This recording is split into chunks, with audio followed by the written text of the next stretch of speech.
Zenit kirim tawaran 20 juta euro untuk Abraham, namun Zenit telah meresmikan tawaran sebesar 20 juta euro untuk penyerang Roma Tammy Abraham. Klub Rusia itu juga telah memasukkan tawaran menarik untuk pemain tersebut, dengan kontrak sebesar 5 juta euro per musim selama 3 tahun. Proposal tersebut telah diterima dengan penuh minat oleh klub Giallorossi, yang harus menyelesaikan transfer yang signifikan untuk menyeimbangkan pembukuan dan mencapai tujuan keuangan mereka. Meskipun usulan tersebut menggiurkan, tampaknya penyerang Inggris tersebut tidak yakin dengan gagasan untuk pindah ke Rusia. Meskipun Roma bersedia mendengarkan penawaran, Abraham mungkin tidak cenderung menerima tujuan ini, mungkin lebih memilih opsi lain di Eropa. Panggilan antara Zenit dan agen Abraham diharapkan besok, yang dapat mengarah pada perkembangan lebih lanjut dalam negosiasi. Situasinya tetap terbuka, tetapi beberapa jam ke depan akan menentukan dalam memahami apakah transfer tersebut akan terwujud atau tidak. Berpacu dengan waktu, 13 juta keuntungan modal diperlukan untuk menghormati FPF. Calcio e Finanza, setelah menyelesaikan aspek teknis melalui trio Ranieri Massara Gasperini, AS Roma kini menghadapi tantangan di luar lapangan, Financial Fair Play UEFA. Seperti dilaporkan La Gazzetta dello Sport, klub Giallorossi harus mencatatkan keuntungan modal setidaknya euro 12-13 juta sebelum tanggal 30 Juni untuk menghindari sanksi dari UEFA yang bisa membatasi aktivitas transfer dalam 2 bursa berikutnya. Penjualan Leandro Paredes ke Boca Juniors hanya menghasilkan 3,5 juta euro, jauh dari cukup. Oleh karena itu, Roma menggantungkan harapan pada transfer Angelino ke Al Nassr, menyusul langkah Theo Hernandez ke Al Hilal. Girona dan Sunderland juga berminat, namun Arab Saudi jadi tujuan paling konkret. Di sisi lain, Tammy Abraham tengah dipromosikan ke klub-klub Arab Saudi dan Turki.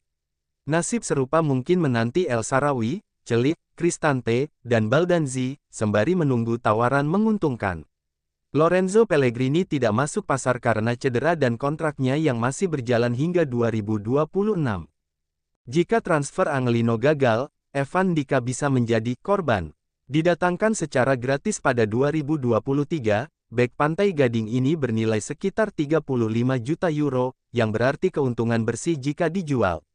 Manchester United, Arsenal, Newcastle, dan Galatasaray disebut berminat. Namun, menjual Ndika berarti Roma harus mencari 2 bek tengah baru, hal yang coba dihindari oleh Ricky Massara.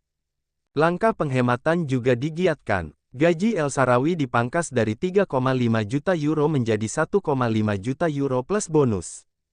Paredes dan Hummels hengkang, menghemat 12,5 juta euro bruto. Potensi kepergian Nelson dan Gourna Douat menyumbang penghematan 1,4 juta euro. Bila Dybala menyetujui pemotongan gaji, tambahan 5 juta euro dapat dihemat. De Rossi, yang diminati Sampdoria, juga bisa mengurangi beban klub sebesar 3 juta euro. Kembalinya Saelemaekers ke Milan menghapus beban 1,28 juta euro dari neraca. Tujuan akhir tetap sama, hindari penjualan pemain kunci, dan pastikan defisit agregat tidak melebihi 60 juta euro, batas maksimum yang ditetapkan UEFA. Pelanggaran kecil masih ditoleransi dengan denda, namun melewati batas akan membahayakan rencana jangka panjang klub. Revolusi Gasperini dimulai dari belakang, Gasep mengevaluasi Hermoso dan Kumbula. Revolusi yang dibawa Gianpiero Gasperini di Roma akan bermula dari lini pertahanan. Dalam dinamika transisi saat ini, salah satu sektor paling tidak stabil di skuad Giallorossi adalah formasi 3 bek, fondasi utama dari sistem taktis sang pelatih baru. Namun, dari kompleks Trigoria hari ini, hanya ada satu kepastian yang berdiri kokoh, Gianluca Mancini, pilar ruang ganti dan sosok yang sudah memahami tuntutan Gasperini sejak masa mereka bersama di Atalanta. Selebihnya, masih berupa proyek yang belum rampung. Di antara para pemain yang kembali dari masa peminjaman, ada 2 nama yang berpeluang besar menuliskan bab baru dalam karir mereka di Roma. Mario Hermoso, usai menjalani 6 bulan di Bayer Leverkusen, membawa pengalaman internasional dan kemampuan teknis yang tidak diragukan. Meski begitu, masa depannya di ibu kota Italia masih bergantung pada penilaian akhir Gasperini, yang ingin mengamati langsung kontribusinya di lapangan latihan sebelum memberikan vonis. Kisah berbeda datang dari Marash Kumbula, yang baru menyelesaikan musim positif bersama Espanyol. Bek tengah asal Albania itu kembali dengan tekad dan semangat tinggi. Ia sadar, bersama pelatih seperti Gasperini, yang selalu menghargai bek agresif dan tangguh, peluang untuk menancapkan kembali eksistensinya terbuka lebar.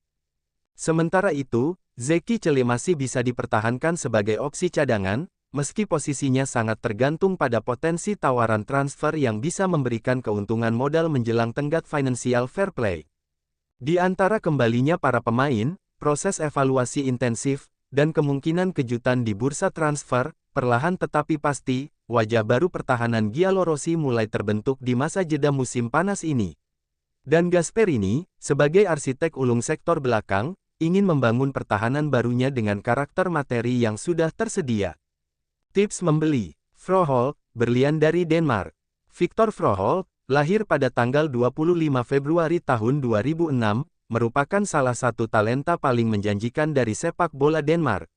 Setelah berkembang di Akademi FC Copenhagen, ia mencatat debut bersama tim utama pada September tahun 2023 dan dengan cepat menjelma menjadi pilar penting di lini tengah juara Denmark tersebut. Meskipun usianya masih 19 tahun, Froholt telah tampil sekitar 20 kali di Superliga N dan menunjukkan kematangan taktis yang mengesankan. Kemampuannya menarik perhatian di level internasional, khususnya di tim nasional muda Denmark, dan nilai pasarnya terus menanjak, menjadikannya salah satu nama muda paling diperhitungkan di kancah Eropa.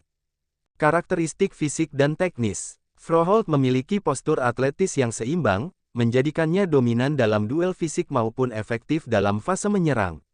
Secara teknis, ia adalah gelandang lengkap, mampu mengatur tempo lewat distribusi bola yang akurat, namun juga bermain penuh energi dan determinasi.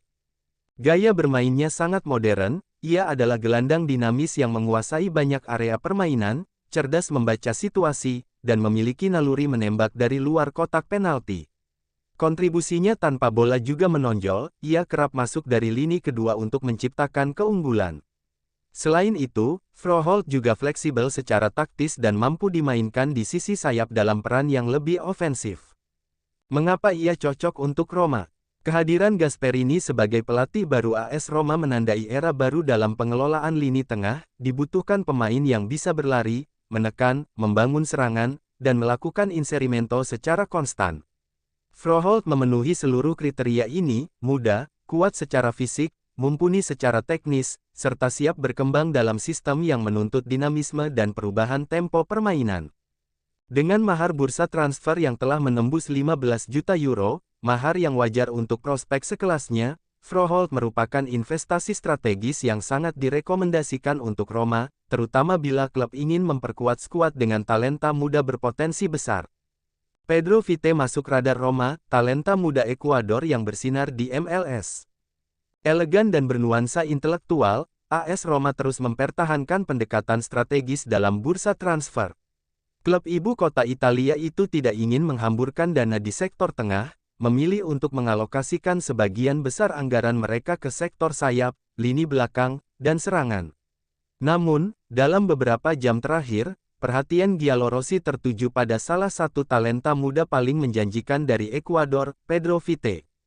Nama Vite sebenarnya sempat dikaitkan dengan Roma pada Januari lalu, tepat ketika Florent Gisolfi mulai menakodai sektor teknis klub.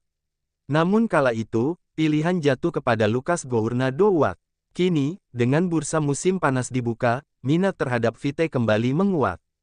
Gelandang kelahiran 2002 ini tampil impresif bersama Vancouver Whitecaps di MLS dan telah menunjukkan perkembangan luar biasa, baik di klub maupun tim nasional Ekuador. Bersama kompatriotnya Moises Caicedo dari Chelsea, Vite menjadi bagian penting dari generasi emas Ekuador yang diproyeksikan tampil menonjol di Piala Dunia 2026 di Amerika Utara. Bertinggi hanya 166 cm, Pedro Vite adalah gelandang bertipe lincah dan cepat. Ia dikenal dengan teknik olah bola yang halus, kemampuan mencuri bola, dan transisi cepat dari bertahan ke menyerang. Meski bertubuh mungil, gaya mainnya dinamis dan penuh determinasi, kualitas yang cocok dengan filosofi permainan modern. Dari sisi finansial, Vite merupakan peluang emas. Kontraknya akan berakhir pada Desember tahun 2025, dan hingga kini belum ada pembicaraan perpanjangan dari pihak klub. Situasi ini membuatnya bisa dibeli dengan mahar terjangkau diperkirakan hanya sekitar 3 juta euro. Roma saat ini tengah mengincar pemain muda yang siap menjadi bintang masa depan. Vite, dengan performanya di MLS dan panggung internasional, memenuhi semua kriteria tersebut. Jika transfer ini terwujud, Giallorossi bisa mendapatkan salah satu permata muda paling menjanjikan dari benua Amerika.